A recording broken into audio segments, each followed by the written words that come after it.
Reflecting upon the leadership interview project, I was able to see how Kouzes and Posner's methods could be put into action.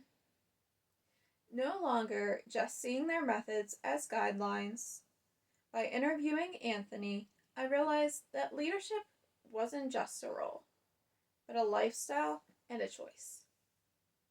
Similar to Kouzes and Posner's words, Anthony has shown how leadership truly is about caring about something so much you do something about it. When first starting this class, I'll admit, I didn't think everyone could be a leader. Especially as a psychology major, I've studied the various personality types, and some types are definitely more prone to be assertive and other stereotypical traits we often associate with leaders.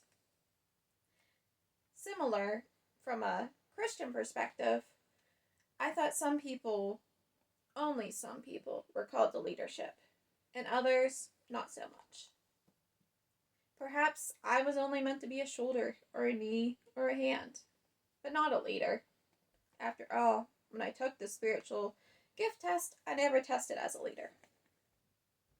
However, after what I've learned in this class, and what I've learned from the interview with Anthony, is that anyone really can lead.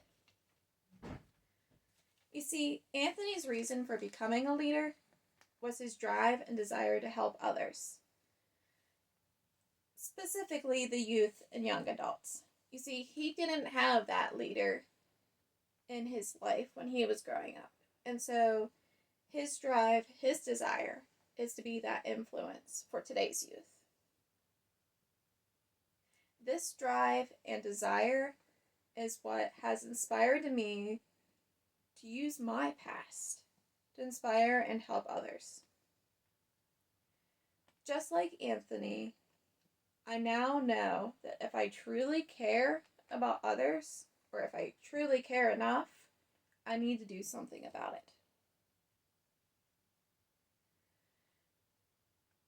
Through this interview, though I learned leadership doesn't come naturally to Anthony, it is something that he continuously keeps learning about.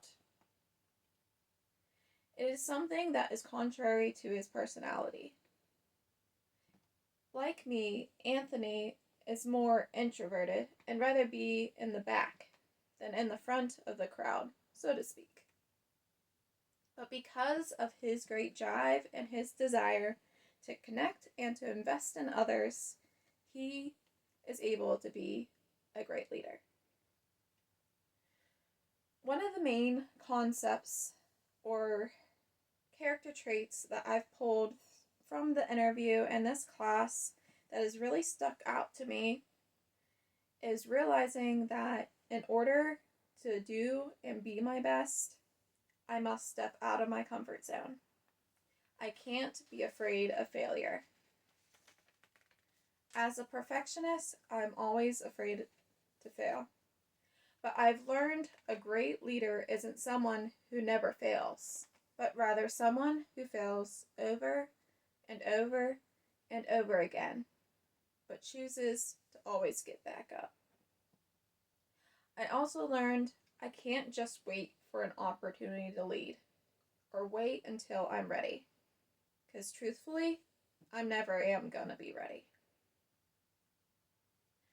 Like Anthony, leading is something I will have to consistently learn and discipline myself to purposely place myself in a place of opportunity.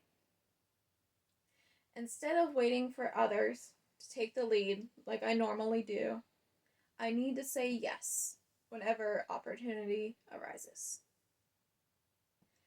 Finally, I've learned there's one thing to hurt and to have empathy for someone, yet it's a whole nother thing to actually do something about it. You see, leadership is not a position, it is a relationship.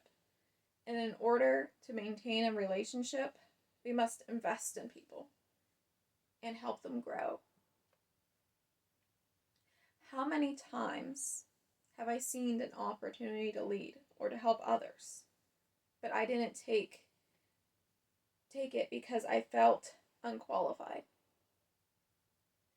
Through this interview, I've realized even if I feel underqualified, it doesn't mean I can't be a leader. Rather, leadership is not a qualification to be earned or a position to strive for. It is what I choose to be. It is who I am and who I influence. Therefore, in all my future endeavors, I hope to challenge myself, to keep learning, to take a risk, to not be afraid to fail, but fail over and over again, to take action, and ultimately be comfortable in the uncomfortable.